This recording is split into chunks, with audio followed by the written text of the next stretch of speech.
esta tarde de la fiesta de San José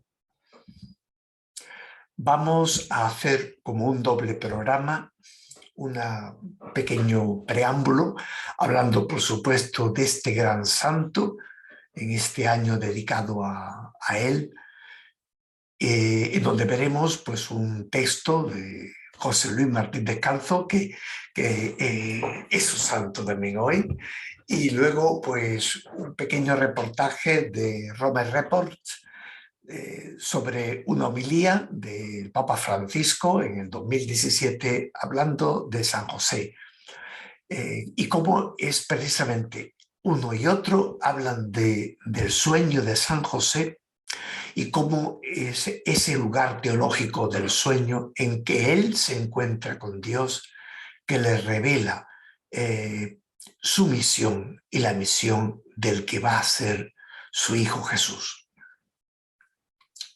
Vamos a compartir, en primer lugar, el texto de José Luis Martín Descalzo en su libro Vida y Misterio de Jesús de Nazaret. Después de hablar precisamente de ese sueño que le cambió la vida, dice: pero no solo alegría, también miedo y desconcierto. Cuando José volvió a quedarse solo, comenzó a sentir algo que solo podía definirse con la palabra vértigo. Sí, habían pasado los dolores y las angustias, se había aclarado el problema de María, pero ahora descubría que todo su destino había sido cambiado. El humilde carpintero, el muchacho simple que hasta entonces había sido, acababa de morir. Nacía un nuevo hombre con un destino hondísimo. Como antes María, descubría ahora José que embarcarse en la lancha de Dios es adentrarse en su llamarada y sufrir su quemadura. Tuvo miedo y debió de pensar que hubiera sido más sencillo si todo esto hubiera ocurrido en la casa de enfrente. Luego, pues, cita unos textos del poeta José María Valverde y al final nos dice: pero aún había más. La venida del Dios tonante ni siquiera era tonante en lo exterior. Dios estaba ya en el seno de María y fuera no se notaba nada. Solamente, dirá el mismo poeta, más luz sobre María, más lejano el fondo de sus ojos. Solo eso, ni truenos en el aire ni ángeles en la altura. El trabajo seguía siendo escaso, los callos crecían en las manos, el tiempo rodaba lentamente. Solo su alma percibía el peso de aquel Dios grande y oscuro a la vez.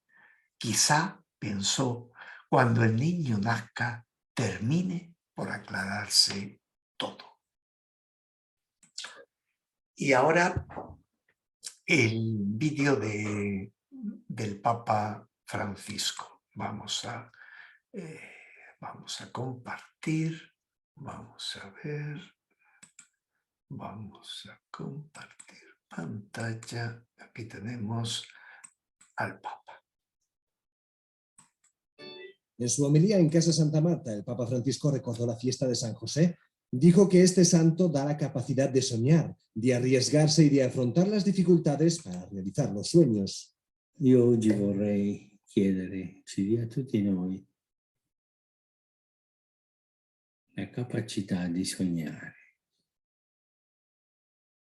Perché quando sogniamo le cose grandi, le cose belle, ci avviciniamo al sogno di Dio.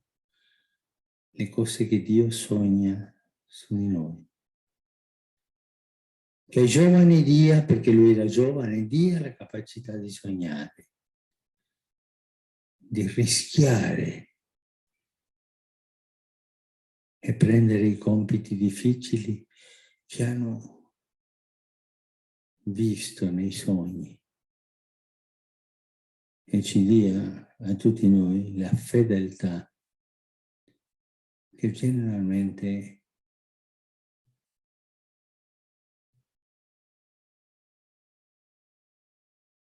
cresce in un atteggiamento giusto, lui era giusto, cresce nel silenzio, poche parole, e cresce nella tenerezza che è capace di custodire le proprie debolezze e quelle degli altri. El Papa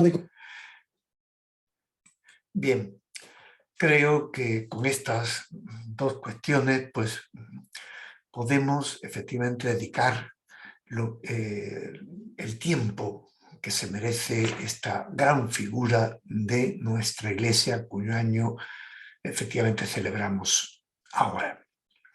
Y vamos con el Evangelio del domingo, un Evangelio que no es fácil de entender, pero que en todo momento está en la línea de este tiempo de Cuaresma, la necesidad de convertirse. Compartimos el texto del Evangelio. En aquel tiempo se presentaron algunos a contar a Jesús lo de los Galileos, cuya sangre había mezclado Pilato con la de los sacrificios que ofrecían. Jesús respondió: ¿pensáis que esos Galileos eran más pecadores que los demás Galileos porque han padecido todo esto? Os digo que no. Y si no os convertís, todos pereceréis lo mismo. O aquellos 18 sobre los que cayó la torre en Siloé y los mató, ¿pensáis que eran más culpables que los demás habitantes de Jerusalén? Os digo que no. Y si no os convertís, todos pereceréis de la misma manera. Y les dijo esta parábola. Uno tenía una higuera plantada en su viña y fue a buscar fruto en ella y no lo encontró. Dijo entonces al viñador: ya ves, 3 años llevo viniendo a buscar fruto en esta higuera y no lo encuentro. Córtala, ¿para qué va a perjudicar el terreno? Pero el viñador respondió: Señor, déjala todavía este año, y mientras tanto yo cavaré alrededor y le echaré estiércol a ver si da fruto en adelante. Si no, la puedes cortar. Nos fijamos aquí en lo que acabo de indicar al principio, de esa llamada general que nos hace Jesús a la conversión. No sabemos cuándo, no sabemos cómo nos va a llegar la muerte, como le pasó a estos galileos que fueron masacrados por Pilato, o a esas personas, como ven o verán ahora en el fondo que yo tengo, pues les aplastó la torre de Siloé. Jesús nos aclara que la muerte, los accidentes, las matanzas no son obra de Dios ni consecuencia de los pecados. Lo que sí tiene claro Jesús, y nos lo dice, que el que cree en Dios no morirá para siempre. Y en esta línea tenemos que interpretar también la parábola de la higuera. Jesús ciertamente es el viñador que cree en nosotros, que nos cuida, que espera, que nos da continuas oportunidades. Nosotros ciertamente somos esa vid que está en la viña, esa cepa en el que es el reino de Dios, que es la Iglesia. Pero ¿en qué modo, de qué manera aprovechamos nosotros ese cuidado que el Señor tiene para con nosotros? Y vemos cómo Lucas utiliza el número 3, que es un número importante, que es el número de la resurrección, perdón, del tiempo que estuvo el Señor en el sepulcro. El número 3 es un número completo, es decir, son todas las oportunidades, todo lo que es nuestra vida, que debemos aprovechar. No sea que nos sorprenda un accidente o que nos ocurra como a esos galileos. Todavía nos dice esta parábola, todavía es tiempo de salvación, es tiempo de conversión. La verdadera destrucción es la muerte, pero la muerte definitiva, ¿qué le ocurre a los que no son capaces de dar fruto? Dios hace lo posible y lo imposible por cada uno, pero de nosotros y de nuestra libertad depende también esa salvación a la que Dios, el Señor Jesús, nos invita.